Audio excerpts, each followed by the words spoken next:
unmatched crowd work. All right, today we have an excellent panel of comic writers for you. These are the writers of IDW Comics, though outside the sign said Star Trek writers. We do have some Star Trek for you, but we also have another comic, a little smash hit you might know of, called Beneath the Trees, Where No One Sees, and that has an upcoming sequel. So please welcome my special guest today, Patrick Horvath, the writer and artist of Beneath the Trees Where Nobody Sees, Rite of Spring. Oh no, you gotta sit here. We also have Christopher Cantwell, the writer of Star Trek Red Shirts.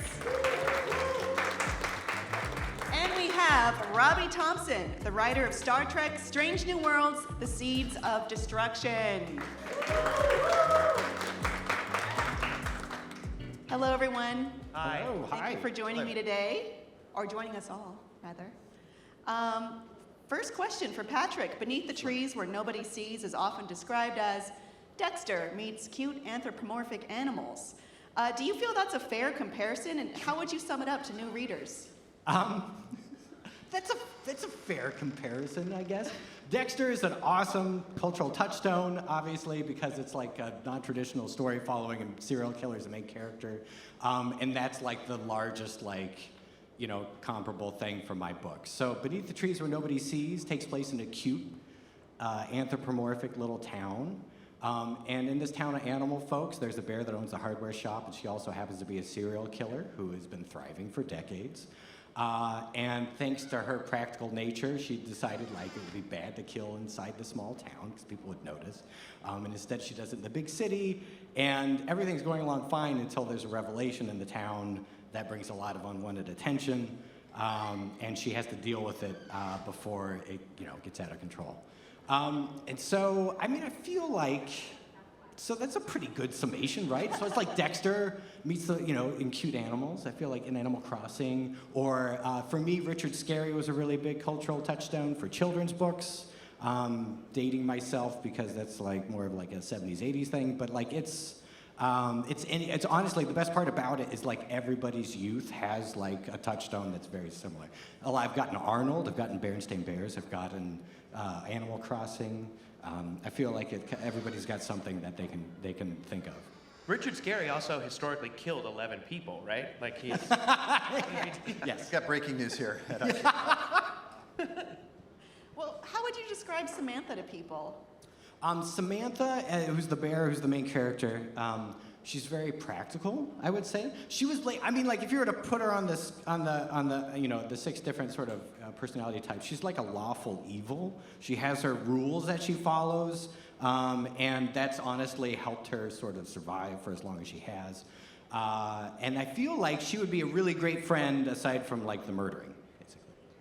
Yeah, she really would be for a while. Yes, but she 100% would kill you if it served her purposes, and it would not be a problem. There you go. Christopher. This is, just by the way, he's being incredibly humble. This is one of the, if you're a comics fan, if you love sequential art, the moments between moments, the Scott McCloud of it all, this is one of the most beautiful books on the stand. That is very true. I really appreciate that. Please Thank check you. it out if you haven't already. I already got to read 1 issue, and I'm very excited for more. But let's talk about Red Shirts for a second. Okay. It seems like a comic about red shirts has a lot of horrific potential. Yes. Can you tease out some of the most imaginative or grisly ways that the red shirts go out in the book? The premise of this, I feel like you guys know what this is about. So Star Trek Red Shirts, right, in the original series, they were often killed off in these horrible ways, and most of the time we didn't get to know their names. This book is about them. So yeah, there is a humorous component to it. I think in the first issue we've got a 9-panel grid of all the different ways we could try to think of how to kill a red shirt. But on top of that, we're getting to know the people by their lives and their personalities and their wants and needs, and they're in this together. There's 12 red shirts. It's only a 5-issue series, so that tells you that we're going to be probably a high attrition rate in this book. But yeah, it's they all go out in some pretty gnarly ways. So some of it's funny, some of it I think will be rather emotional, and it'll just kind of play into the behind the scenes nature of these guys who signed up for Starfleet, these people, right? We've got aliens, we've got women, we've got men, we've got people from all over the galaxy who have ended up in security, right? Which is the official position of a red shirt. So this is their story. We finally get to tell that. It should be fun. I would love to join Starfleet. I would hate to be a red shirt in security. I don't know. It seems like it'd be kind of fun for a while, and then you get this really Until awesome... your horrible death. Like, you know, like Royal Tenenbaum, like, what is his gravestone saying? Like the Royal Tenenbaums, it's like he's killed on the deck of a battleship while rescuing his family or something. It's actually, you know, like this is, you get that. You get like the hero's, you know, goodbye. Well, Says the guy in a blue shirt. Yes, it's true. I'm a science officer. So, yeah. science is pretty safe. I mean, medbay, nice and Again, tidy though, there. they die a lot too. If you look at the percentages, they're just high across the board. They're very high. So kids, join Starfleet is what we're saying. That's right. Yeah. Well, speaking of Starfleet, Robbie, the official description of Seeds of Destruction says the crew must face a, quote, Lovecraftian horror. How many space Cthulhus can we expect? I think it's all of them. Contractually, it's a court order situation. I have to put in some kind of Lovecraftian monster. But no, you can see right there in that gorgeous cover. We are having a lot of fun terrorizing the cast of Strange New Worlds. All right. Well, all of these books are based on existing properties, even beneath the trees where nobody sees, because you made it. How is writing a sequel or spinoff different than starting a new original story? Oh, wait, sorry. This is for everyone. Oh, what is it? What was Yes. the question? So all of these books, Yes. they are based off of an existing story. So Yes. what is it like to write a sequel or a spinoff that is different? Oh. Man, I don't know. I mean, I will simply say, like, as my day job is working on Star Trek Strange New Worlds, the TV show, and it was really nice to not worry about budget and schedules and be able to do some things that we couldn't normally do. And then on the flip side, like meeting the cast and crew and then seeing how they really put their own spin on the characters really helped me put my own different spin on it as well. They're all really, really talented people who've been playing these parts for so long. So it was really, really fun to kind of play in the episodes between episodes. Were there ever moments where you wanted the story to go a certain way, but you were told not to do that? I mean, I tried to kill Spock. No. Spock dies. Spock dies. Breaking news. We have a serial killer. Breaking news. No, not really. I mean, Heather Antos, who is my boss on the comic side of things, really has just a firm grasp on all of Trek. But she's also able to read all the scripts in advance for the TV show. So she kind of knows where to kind of walk between the raindrops, and is just an incredible guide and just a really smart, creative person as well. So there was never any no's, it was more yes ands, where the yes was kind of a firm no, but she's able to kind of jujitsu into a story that would really work. It's good to collaborate. Yeah. Patrick, can you set the stage for Rite of Spring? How much time has passed? It seems like the original was in the 80s, but this one's in the 90s? Yep, that's exactly right. So essentially, the original Beneath the Trees Where Nobody Sees takes place in 1986. And then when we pick up with Rite of Spring, which issue 1 of that's coming out in July 9, it takes place 8 years after the events of the first book. And so now with that, we have like all the trappings culturally of the 90s, which is very similar to the 90s that we had in the US. So that means like the internet is a brand new thing for the public. We also have like suburban creep with urban land development happening. We also have like globalization's happening, so a lot of the factories that were in the US are starting to leave for overseas, and the fallout from that is starting to be felt. Like all those things are sort of playing in the background with the beginning of Rite of Spring. I mean, how does she get away with it now that dial-up internet is a thing? So it's a kind of a problem because, like, without teasing too much, there are definitely like message boards that are popping up on the internet, and some of them are very specifically focused on solving cold cases, and you can imagine why that might be problematic. All right, I'll look forward to that. Christopher, who's your favorite red shirt in the history of Trek? Well, this is a tricky one, right? Because engineering in the original series was also red, so I could just cop out and say, Scotty, right? But I would say, like, in terms of security officers, if you're looking at security officers over the course of Star Trek, like, I think Worf is up there, right? Although he kind of graduates and evolves onto more of a command role. I'm a huge Tasha Yar fan from The Next Generation, right? So season 1, Tasha Yar, her whole backstory.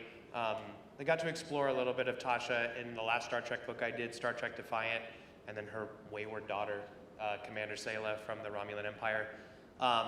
But like Red Shirt, I mean, I would have to say like probably my favorite would be the 2 guys who were killed by the Nomad probe and the Changeling, where they're just they just walk in the hallway and they're like, hey, like they have like one half of a line and then they're both shot and just vaporized. Those 2 guys have names, by the way. That's kind of where the idea for this book came, where I was trying to find the names of those red shirts for something that I was doing in Defiant, and I got them wrong. And I really dug deep, and I pride myself on getting this stuff right. But some super fan Trekkie reached out to me and was like, actually, it's like, you know, Lieutenant Junior grade, and had like, and was like, this is great. It's like it feels like remembering the dead. Like it almost feels like memorializing these people. So that's really where the book kind of came from, was giving these folks names. Yeah, I mean, it's funny when, you know, they get vaporized, but also that's a real person with hopes and dreams. And it's not funny to them. Yeah. Robbie, you're also writing for Strange New Worlds Season 4. How is writing the book different than writing for the show?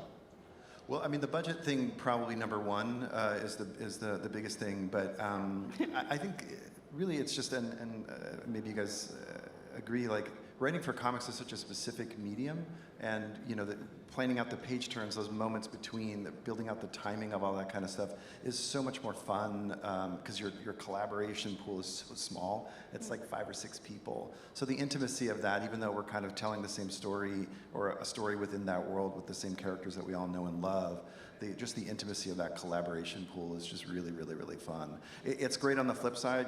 We shoot the show up in Toronto, and going up there and working with the 200-300 people that are up there is incredible.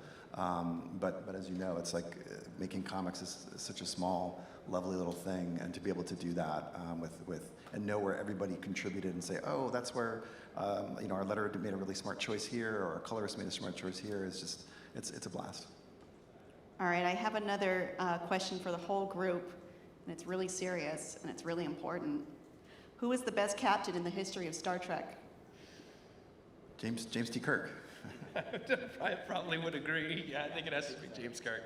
I mean, everybody runs such a close hot second to that. Yeah. Right? But yeah, I mean, James Kirk is the guy that gets to call Picard dillweed in Generations. So it has to be him. Yeah. That's canon. It's canon. It is canon. Are you I'm not unanimous? just joking around. Yeah, we are, yeah. Oh my breaking gosh, news. this has never happened once. Do you agree about Kirk, Patrick? 100%, yeah. Okay.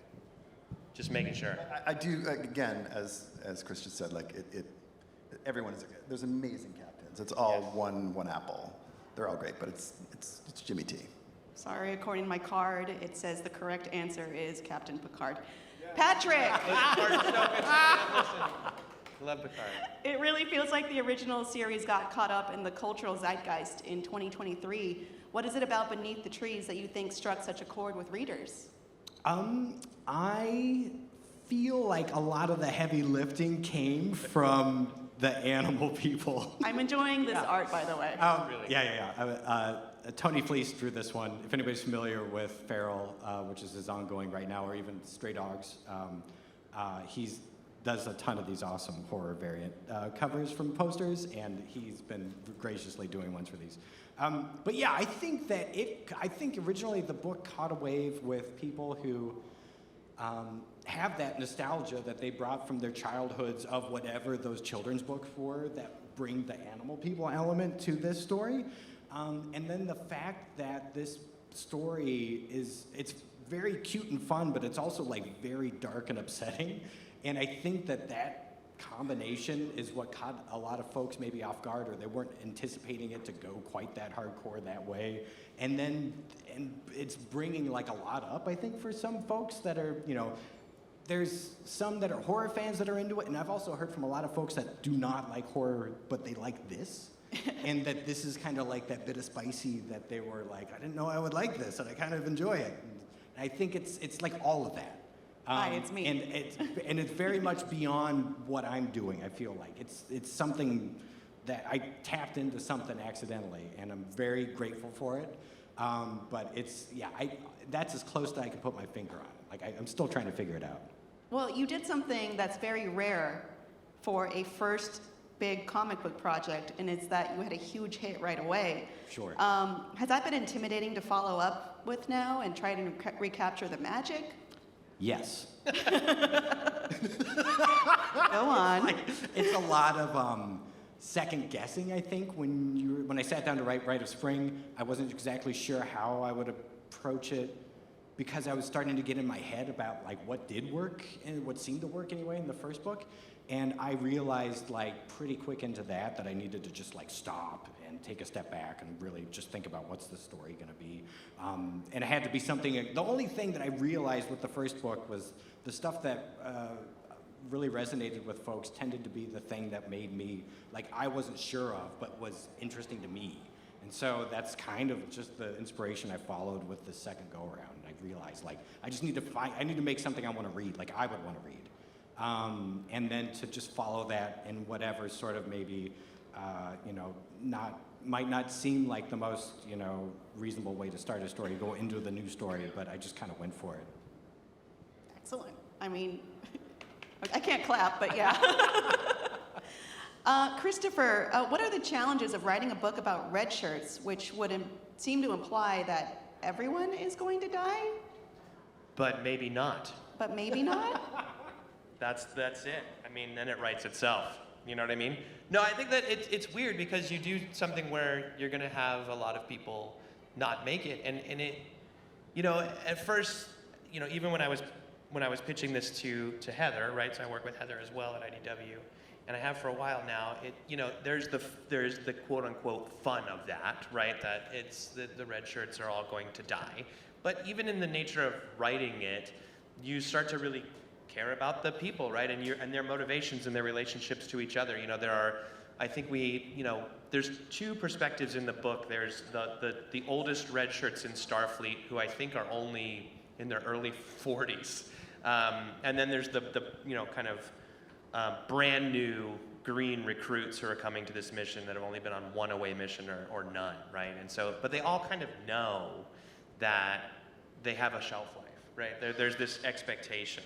And so they share that, and it bonds them together, even if it's fleeting, So I think that they have a history there, and then they just don't know what's going to happen. And it's really, not to get too grad school about it, but the book deals with the militarism of Starfleet, and it deals with different powers in the quadrants of the galaxy having ulterior motives and agendas. The Federation just as much as the Romulans, just as much as the Klingons, and at a certain point, they're using people on the lower rung of things to further that agenda, and they're not sharing all the details with those people, and so they're a lot more similar than they realize, right? And so this is really a story about, the grunts on the ground of that. I would say not conflict, but, huge kind of crucible that they're thrust into, Yeah. It's good to dig into that side of the things. Would you consider a TNG sequel called Yellow Shirts? Yellow shirts, so would that be about, well, see, but this is where it gets tricky. This is why they always do this, because the yellow shirts in TNG are also, they're engineering, right? So it's not just security. It's like, mostly, it's like, you think of Geordi, you think of Ops, you think of Data, yes, Tasha, and then like, Worf's kind of bouncing back and forth. Geordi bounces back and forth between red and gold. They weren't really. His answer is yes. He's already pitched it. Sounds yes, very I fertile. absolutely Sounds would do very that. Yellow fertile. shirts. I will say that in red shirts, in the comic book, the red shirts of our book call command officers Goldies. And Wow. Yes. And they say I really don't do well taking orders from Goldies. Well, only the science officers get off scot-free. Again, they die too. There's a lot of death in Star Trek. It is a utopian Welcome to the vision death of the panel. future. People are dying every episode. Go back and count the body count. It's gonna get close to beneath the trees. Yeah. It's crazy. There's a lot of people that die. Oh yeah, I don't doubt it. Well, Far less animals, though. I mean, speaking of blue shirts, Robbie, does the book center on Nurse Chapel? Yeah, we one of the things that Heather and I talked about, and it's something that we talk about on the live action show as well, is trying to find a character to sort of center the story around, and then maybe a couple of dynamics within the crew. So there's a lot of Chapel and Una in this book. It's not really a two-hander. The whole cast goes on this space adventure. But it just felt like that was a relationship that we could explore a little bit more in comics and shine a light on part of our crew that we haven't seen yet. I mean, it's really interesting to choose her in particular because she was so underdeveloped in the original series. I have to give huge credit to Akiva Goldsman and Henry Alonso Myers, who are the showrunners of the show, and one of the things that they wanted to do was be very referential to the original series, but to exactly to your point, to kind of shine a light on some of the characters who just, as the years have gone on, we could maybe shine a different light on. And for me, it's personal. My mom has been a nurse my whole life, and so Nurse Chapel meant a lot to me growing up, and it was fun to get a chance to write her. Well, she's actually turned into my favorite Strange New Worlds character, so I'm really excited to check out that book. All right, well, we're wrapping up. I just have a couple questions left. That was good. How do you all decide where to draw the line with the horror and gore elements of a story? I've noticed they all have it. Mine comes from corporate, so mine comes from a large conglomeration of, well, they're not large anymore. I don't know what they are anymore. Yeah, it's usually Heather is a really great barometer for that kind of a thing. But I would say though that creatively speaking, there's never a don't do this. It's let's see what we do and then let's pull it back as we can. Like make it R, and if we need to be PG-13, we'll go PG-13. Yeah, the story dictates, and I think I found that to be true with Star Trek books as much as anything that I've done that's original. You know, I've gotten to push the envelope a little bit in some Star Trek books. You know, I think in Defiant we followed up on the Parasite storyline from season 1 of Next Generation, which, you know, historically, Paramount got a lot of calls from viewers because people were screaming watching their TVs because there was like an empty body cavity with an alien screaming inside it. Roddenberry did not like that plotline historically, but you know, we got to explore where that could have gone in the comics, because not that the art softens it, but it gives you a little bit more of a, I don't know, like an impressionistic understanding of what you're looking at, right? So, and it's in tableau, and I think that the artist on our book, Megan Levins, it also brings a really wonderful human warmth to the story too. I think that's also true about your book, by the way. Like, I think it was one reason why I really love your book is there's no like hollowness to the violence. The violence, I think, hits so hard because you really love the town and the characters so much. There's a humanity in the book that's wonderful. I definitely feel like a horrible person making the book because I'm just like totally killing all these like very cute animals with full lives, and they have families, and there's repercussions. I have repercussions. Like there's a funeral, there's grieving that happens. Like it's a thing. But I wanted that impact. I wanted the emotional impact to be as important as like the visceral, like horror, like the grotesque horror part of the violence, because I wanted there to be like repercussions, like emotional, like traumatic repercussions. And that was another reason why I made it like 8 years after. It's like you touch the people that survived the first book, you reconnect with them. Like 8 years later, you see how that trauma's affected them. And I feel like, but to dial it back to the beginning, that you're figuring all that horror out, and you're realizing like, that you don't want to have anything flippant because Yes. it's not really serving the story to do that, because this is going to be a lived trauma that they're going to be dealing with. And so and a lot of it is in tableau just by virtue of it being a comic. You turn the page and you see what it is. And it's all of those pieces. That It has to matter, like the horrific, it becomes horrific if it matters, right? Like I remember we have not to spoil anything, but we have a transporter accident in Red Shirts, right? And transporter accidents are terrifying because you can always imagine yourself in that situation because it's just a mode of transport. But I remember when I was younger, the transporter accident in the motion picture, which, and again, this is again showing my cards a little bit, the novelization that I read when I was younger of the motion picture, it's infinitely scarier because it really centers on, it's Kirk's old, I forgot who gets beamed up, is it Carol? It's like somebody he's had a relationship with, but like the narration is written through Kirk's eyes watching this happen. And it's terrible in the pit of his stomach when the radio voice comes in and says, like, whatever we got didn't live long, thank God. Like, it's like you're experiencing the horror through Kirk. Like, it's a horrific moment for him and obviously the people in the transporter. It's not just, ooh, look, goo. Well, it's like you said, because he cares, and if the audience cares, you can justify going to that. Yeah, it's terrifying. Yeah. Well, you know what? All actions have consequences, and that's what we'll leave you on, because unfortunately we've run out of time.